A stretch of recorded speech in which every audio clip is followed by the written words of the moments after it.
शिक्षकांना कामावर पुन्हा रुजू करण्याची मागणी। महाराष्ट्र राज्य कंत्राटी कला क्रीडा व संगणक शिक्षक कृती समितीचे आमरण उपोषण। आदिवासी विकास विभागाच्या वतीने 2023-24 च्या शैक्षणिक वर्षात ज्या शिक्षकांना कामावरून कमी केले आहे त्यांना पुन्हा कामावर रुजू करण्यात यावे अशा मागणीसाठी आदिवासी विकास भवन, महाराष्ट्र राज्य कंत्राटी कला क्रीडा व संगणक शिक्षक कृती समितीच्या वतीने आमरण उपोषण करण्यात येत आहे। महाराष्ट्र शासनाच्या आदिवासी विकास विभाग अंतर्गत एकात्मिक विकास प्रकल्पाच्या शासकीय माध्यमिक व उच्च माध्यमिक आश्रम शाळेत कंत्राटी क्रीडा शिक्षक, संगणक शिक्षक, कला शिक्षक 2018 पासून कार्यरत होते।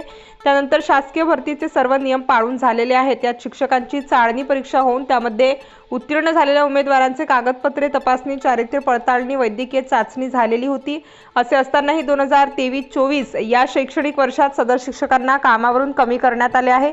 या संदर्भात मुख्यमंत्री, उपमुख्यमंत्री तसेच आदिवासी विकास मंत्र्यांकडे ही दाद मागितली, परंतु शासनाकडून फक्त आश्वासने दिली जात आहे। त्यामुळे नाईलाजास्तव माननीय उच्च न्यायालय मुंबई, नागपूर खंडपीठ आणि महाराष्ट्र प्रशासकीय न्यायाधिकरण यांच्याकडे दाद मागितली असता त्यांच्याकडून संबंधित शिक्षकांना कामावरून कमी करू नये असा आदेश दिलेला असतानाही आदिवासी विकास विभाग त्यास दाद देत नसल्याने संबंधित शिक्षकांवर उपासमारीची वेळ आली। त्यामुळे समितीच्या वतीने 11 ऑगस्ट 2024 पासून गोल्फ क्लब नाशिक येथे आमरण उपोषण सुरू करण्यात आले अशी माहिती आकाश निकम, शैलेंद्र वडवी, दशरथ मेंगाळ यांनी दिली।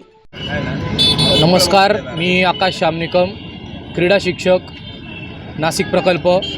आज इथे संपूर्ण महाराष्ट्रातून 4 ETCतून कला क्रीडा संगणक शिक्षक त्यांच्या नियुक्ती प्रश्नाबाबत आंदोलनाकरता उपस्थित झाले।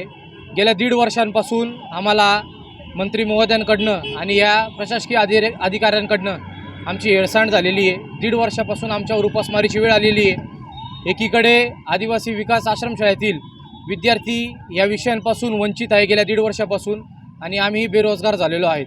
त्या अनुषंगाने आंदोलन पुकारलं आहे आणि येत्या 15 ऑगस्टपर्यंत जर आमच्या या सर्व मागण्या पूर्ण झाल्या नाही तर पुढे देखील आम्ही आता आयुक्तांना निवेदन द्यायला जातोच आहे। त्या ठिकाणी आमची चर्चा होणार आहे, शिष्टमंडळ जाणार आहे आता थोड्या वेळ। स्टार न्यूज साठी मोहसिन पठाण, नाशिक।